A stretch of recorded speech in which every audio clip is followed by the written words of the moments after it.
Hi everyone, back with me again in this channel. So on today's video, I'm gonna give you a tutorial on how you can make a shirt color change effect in CapCut.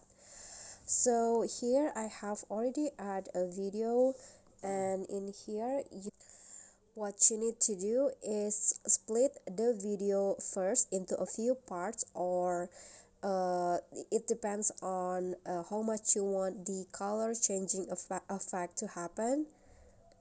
Okay, I'm going to split the clip, I think, into three like this.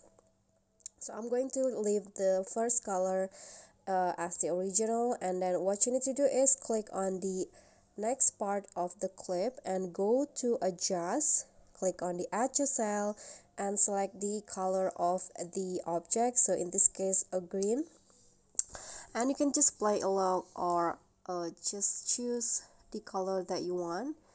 I'm going to go with blue, and then the last clip,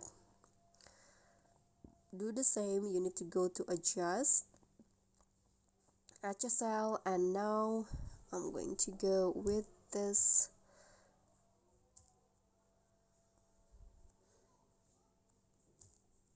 color, like right here.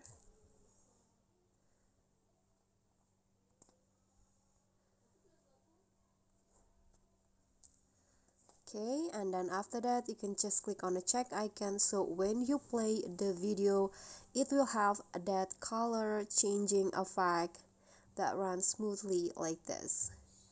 Okay, so that's all from me. I hope this will be helpful, so thank you for watching. Don't forget to click thanks, subscribe this channel, and also click on thanks. Bye.